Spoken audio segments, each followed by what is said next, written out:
Hey, Rent to Retires, it's Adam Schroeder, and today we're going to talk about rents versus mortgage payments.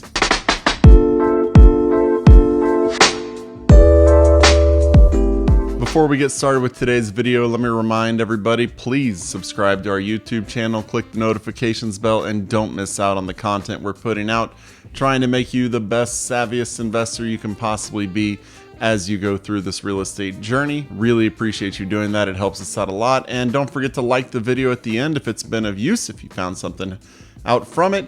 And as always, if you have any questions or any other topics you want us to cover, leave it in the comments section below and we will get to it as soon as possible. So let's get into it today. We're going to talk, like I said, about rents versus mortgage payments. Now, we are seeing rents nationally go up significantly. How significant? Well, year over year, we are still looking at 15%, which is something you would think would be unsustainable. But when you look at rent going up versus mortgage payments going up, you'll see that renters are actually still enticed to stay in the renter pool and just pay the increase. Because while rents have gone up year over year, they have now dropped below what the mortgage payments are year over year. So this is a situation where we're looking at what's happening and seeing, okay, now we're in a serious situation where people are being enticed to stay in the renter pool. Now, we've obviously talked about the run up in home pricing. We've talked about the increase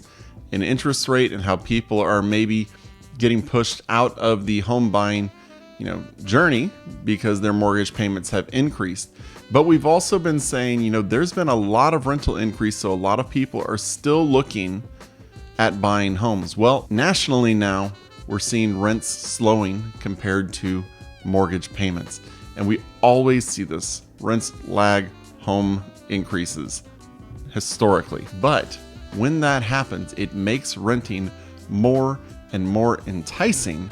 And yet, as the landlord, you are seeing good returns today that are going to be better returns in the future. This is something we need to keep in mind.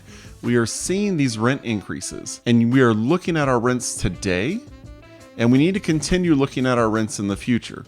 This is year one, year two, year three, year four, year five. Even if we take it and cut that rent in half and move it year four, a year forward, then we're looking at a 7.5% increase. If we cut it by a third, we're looking at a 5% increase. And remember, you are leveraged, so it increases your return exponentially year over year. So we are in an environment where nobody's expecting interest rates to plummet back down to 4, 4.5, 3% like we had it before. I wouldn't be surprised if interest rates hovered around, 6% for a while. But here's the important thing. At 6%, properties still make sense. You can go to rentretirement.com and see dozens of properties that still make sense in today's interest rate environment. So if you can get in now, when rents are where they are, obviously we've seen an increase in the rents, but if you can get in where rents are now and take advantage of that time, because time is what's going to make your real estate investment look better and better and better. If you can take advantage of the time, you're getting in now where your rent is the floor and increasing with the inflation and with mortgage payments. So as you look at it, be thinking, yes, home prices are higher than they were. Yes, interest rates are higher than they were. But if you look at where your rent is today and where your rent will be in 2, 3, 4, 5 years down the road, if you have 2 or 3 years of 5, 6, 7, 8% rental increases, your returns will be astounding cash on cash increase wise, because suddenly your $1,000 rent becomes $1,050. Then it becomes, roughly $1,100, $1,110, somewhere in there. And then you're looking at, $1,160, $1,170, and your cash flow has gone up $170 in 3 years. Maybe it's only $200 today, but suddenly it's $370, $400 a couple of years from now. And that is when you really start to see the benefit. Plus, you're still going to get the appreciation in the deal that we are continuing to see. And yes, appreciation might slow down, but it's definitely not based on the supply demand that we're seeing all across the country. It's not going to be going down in the near future. So we're seeing rents finally drop below home appreciation in terms of running up. but it has not slowed down all that much when it comes to increasing your cash flow significantly for the next 1, 2, 3, 4 years.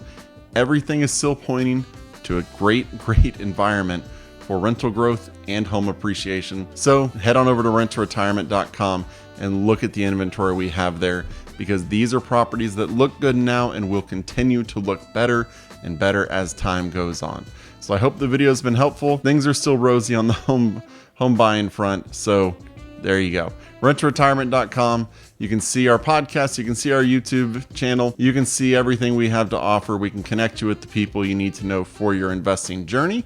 Schedule a call with one of the investment strategists like myself, and we will help you out along the way with your journey, whether that's starting it or continuing it. Really appreciate the time you're spending educating yourself. See you on the next video. Thanks for watching the Rent to Retirement YouTube channel. Check out some of our other videos, like this one, or this one here.